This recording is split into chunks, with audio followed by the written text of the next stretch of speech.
Bismillahirrahmanirrahim. Assalamualaikum warahmatullahi wabarakatuh. Saya Lailatul Sobahia. Di sini saya akan mempresentasikan proposal skripsi yang berjudul Pengembangan Media Pembelajaran Biologi berbasis Flipkart pada peserta didik SMP kelas 7.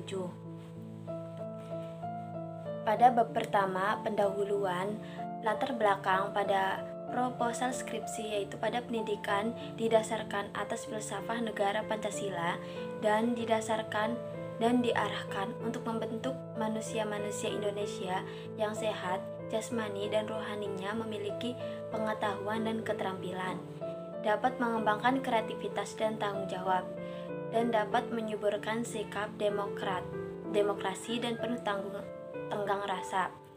Pada pendidikan khususnya di sekolah harus memiliki sistem pembelajaran yang menekankan pada proses dinamis yang didasarkan pada upaya meningkatkan keingintahuan peserta didik tentang dunia. Perubahan global dalam perkembangan pengetahuan dan teknologi, terutama yang berhubungan dengan sistem pendidikan di sekolah, menuntut adanya perubahan sikap pendidik dalam melaksanakan pembelajaran di kelas. Pendidik harus mendesain pembelajarannya yang responsif dan berpusat pada peserta didik agar aktivitas sosial mereka terus meningkat. Pada media pembelajaran turut berpengaruh pada pendidikan. Kata media berasal dari Latin yaitu medius, yang secara harfiah berarti perantara atau pengantar. Nah, menurut pendapat Susilana dan Riana, Flipkart adalah lembaran-lembaran kertas yang menyerupai album atau kalender berukuran 50 x 75 cm atau ukuran yang lebih kecil 28 x 21 cm. Nah, pada sebagai Fliplock yang disusun dalam urutan yang diikat pada bagian atasnya, salah satu alasan digunakan media dalam proses pembelajaran mengajar berkenaan dengan tarif berpikir peserta didik. Dimulai dari berpikir sederhana menjadi kompleks. Belajar bukan suatu tujuan tetapi merupakan suatu proses untuk mencapai tujuan. Nah, oleh karena itu, penting sekali bagi setiap pendidik memahami sebaik-baiknya tentang proses belajar peserta didik agar dapat memberikan bimbingan dan menyediakan lingkungan belajar yang tepat.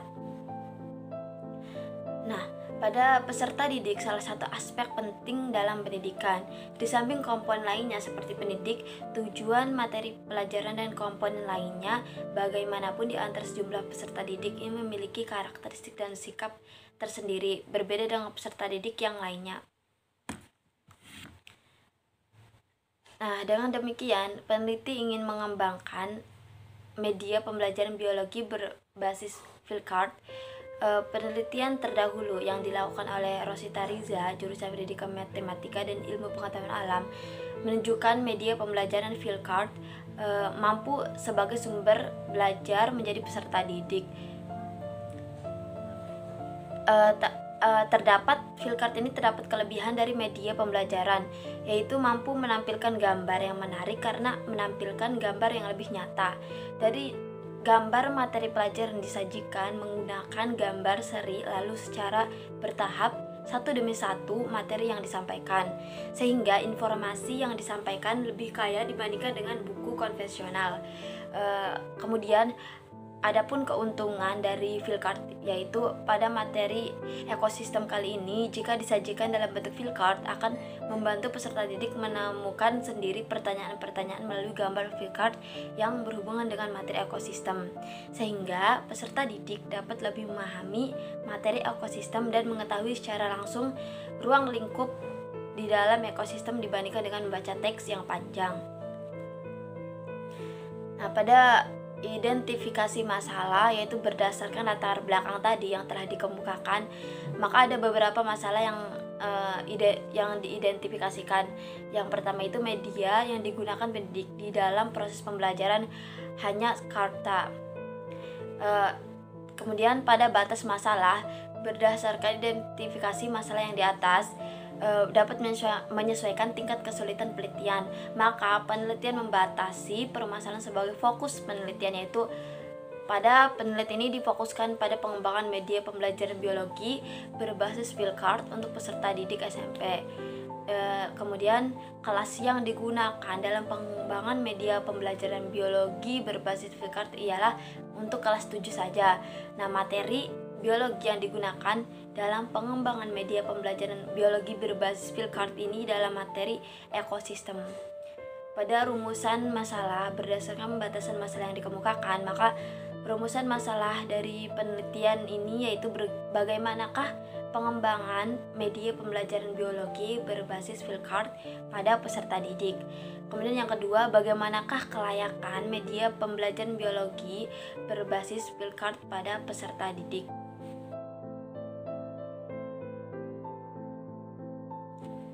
Kemudian yang ketiga, bagaimanakah respon peserta didik terhadap media pembelajaran biologi berbasis flipchart. Terdapat tujuan penelitian. Pada penelitian ini bertujuan untuk mengetahui pengembangan media pembelajaran biologi berbasis flipchart pada peserta didik SMP kelas 7. Yang kedua, untuk mengetahui kelayakan media pembelajaran biologi berbasis flipchart pada peserta didik SMP kelas 7. Dan yang ketiga, untuk mengetahui responden peserta didik terhadap media pembelajaran biologi berbasis flipchart. Pada manfaat penelitian, yaitu hasil penelitian ini diharapkan dapat memberikan manfaatnya diantaranya bagi pendidik, memberikan alternatif media pembelajaran kepada pendidik untuk meningkatkan kualitas pembelajaran.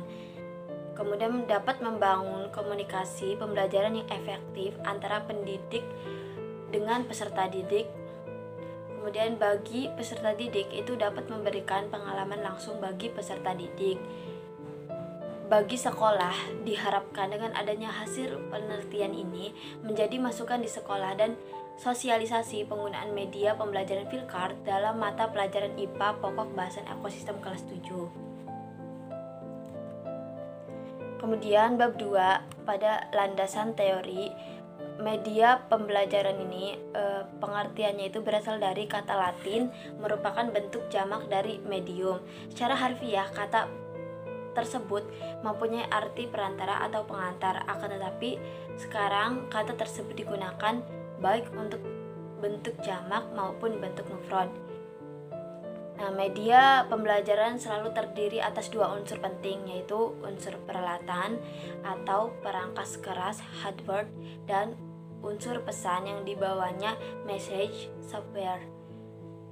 Pada manfaat media pembelajaran, berbagai manfaat media pembelajaran telah dibahas oleh banyak ahli, meskipun telah lama disadari bahwa banyak keuntungan penggunaan media pembelajaran.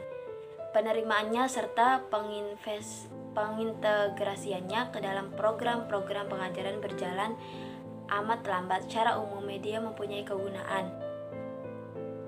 Yang pertama itu dapat memperjelas pesan agar tidak terlalu verbalistis, dapat mengatasi keterbatasan peluang, waktu, tenaga, dan indera. Kemudian terdapat klasifikasi media pembelajaran. Pengklasifikasian media pertama-tama harus diketahui sifat umum atau yang dimiliki oleh beberapa media seperti buku, slide, rekaman audio, yang dimana orang mengenali benda-benda tersebut sebagai bentuk media. Terdapat kelebihan media grafis, yaitu dapat memudah dan mempercepat pemahaman seperti peserta didik terhadap pesan yang disajikan. Kemudian dapat dilengkapi dengan warna-warna sehingga lebih menarik perhatian peserta didik. Kemudian mudah dipersiapkan dan materinya itu mudah digunakan. Dan flipchart ini terdapat kekurangan. Nah, kekurangan media flipchart ini yang pertama terbatas penggunaannya pada kelompok kecil. Kemudian memerlukan keahlian khusus dari penyajiannya. Mengetahui kekurangan dan kelebihan flipchart ini terdapat langkah-langkah pembuatannya. Yang pertama itu tentukan ide pokok, yang kedua tentukan tujuannya, kemudian yang ketiga tentukan topik atau judul, kemudian rencanakan gambar dan sejenisnya yang tepat untuk memvisualisasikan ide. Langkah selanjutnya, lubangi kertas card sedemikian rupa agar mudah dijadikan satu atau jilid. Buatkan 2 bingkai kayu yang diangkat bersama dengan kertas peta oleh dua baut. Peta dengan bingkai kayu atau besi dijadikan satu dengan pengikat kayu atau besi dijadikan satu dengan pengikat baut. Peta ini dapat digantungkan pada papan tulis atau whiteboard yang tidak menempel pada dinding. Kemudian penempatan peta juga dapat digantungkan pada penyangga dengan kaki. Cara lain untuk mengikat dan menyangga peta adalah dengan menggunakan papan triplek atau headboard. Nah, di sini terdapat kerangka berpikir. Pada kerangka berpikir ini kurangnya tersedia media alternatif, pembelajaran yang kurang melibatkan peserta didik untuk aktif, perlunya media alternatif pembelajaran dapat meningkatkan ketertarikan peserta didik, keterbatasan sarana dan prasarana, kurangnya inovasi dalam penggunaan media pembelajaran, dan mencari media alternatif dalam media pembelajaran, menerapkan media pembelajaran yang menarik seperti flipchart. Nah, berdasarkan observasi yang dilakukan di SMP Nusantara, proses belajar mengajar di kelas menunjukkan bahwa pendidik menggunakan media pembelajaran berupa karta yang kurang inovatif dan kurang melibatkan peserta didik untuk aktif. Kondisi yang seharusnya pendidik lebih inovatif dalam menyediakan media pembelajaran sehingga peserta didik lebih aktif dan tertarik untuk belajar. Kemudian pada tahap 3, metode penelitian, terdapat tempat dan waktu penelitian. Tempat penelitian ini dilaksanakan pada SMP Nusantara. Waktu penelitian dilaksanakan dari tahap persiapan sampai dengan tahap pelaksanaannya itu dimulai pada awal bulan April sampai dengan Mei 2021. Nah, jenis penelitian ini yang digunakan adalah metode pengembangan, research and development. Penelitian pengembangan adalah rangkaian proses atau langkah-langkah dalam rangka mengembangkan suatu produk baru atau menyempurnakan produk yang telah ada agar dapat dipertanggungjawabkan.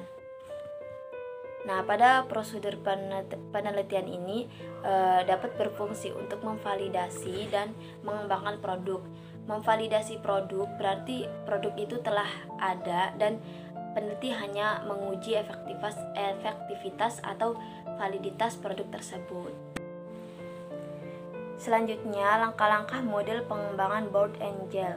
Pada penelitian dan pengumpulan informasi, tahap ini mengharuskan peneliti atau pengembang melakukan analisis kebutuhan, wawancara, angket, serta observasi. Untuk melakukan perencanaan, tahap perencanaan dilakukan dengan cara studi literatur atau studi lapangan. Studi literatur ini digunakan untuk mengetahui bagaimana pengembangan media berbasis flipchart melalui kajian pustaka dan hasil penelitian yang relevan. Tahap selanjutnya adalah pengembangan, di mana pengembangan ini merupakan proses untuk mewujudkan blueprint atau desain yang dibuat menjadi kenyataan. Pengembangan ini memodifikasikan media yang telah ada, yaitu karta menjadi flipchart, dan menentukan metode pembelajaran yang disesuaikan karakteristik peserta didik. Nah, pengembangan produk awal. Setelah pengumpulan informasi, selanjutnya membuat produk awal flipchart, penyusunan bentuk awal flipchart, langkah-langkah pembuatan flipchart sebagai berikut: menentukan materi, membuat gambar, mengedit gambar menggunakan Photoshop, menentukan ukuran kertas, lalu print gambar, menyusun gambar sesuai materi. Nah, pada keempat, pengujian lapangan awal untuk mengetahui apakah flipchart yang telah dirancang valid atau tidak. Terdapat 3 poin. Yang pertama itu uji ahli materi, uji ahli bahasa, uji ahli media. Nah, pada kelima, melakukan revisi utama terhadap produk. Yang keenam, melakukan uji coba lapangan utama, dan yang ketujuh, melakukan revisi terhadap produk. Selanjutnya, instrumen penelitian. Instrumen yang digunakan untuk mengumpulkan data pada penelitian ini berupa angket. Nah, angket yang digunakan untuk mengumpulkan data-data ini digunakan untuk mengetahui kelayakan produk yang dikembangkan, untuk mengetahui apakah flowchart dan instrumen yang telah dirancang itu valid atau tidak. Selanjutnya, tabel 1 ini kriteria dalam penelitian media pembelajaran berdasarkan pada kualitas menurut Walker dan Hess. Kualitas isi dan tujuan. Kemudian yang kedua, kualitas instruksional. Bisa dilihat di tabel di samping ini. Nah, kemudian lembar validasi terdiri dari 5 subjek, diantaranya lembar validasi materi, yang kedua lembar validasi media, yang ketiga lembar validasi ahli bahasa, yang keempat lembar tanggapan pendidikan, dan yang kelima lembar tanggapan peserta didik. Nah, terdapat teknik pengumpulan data. Yang pertama itu dilakukan observasi, wawancara, dokumentasi. Selanjutnya teknik analisis data.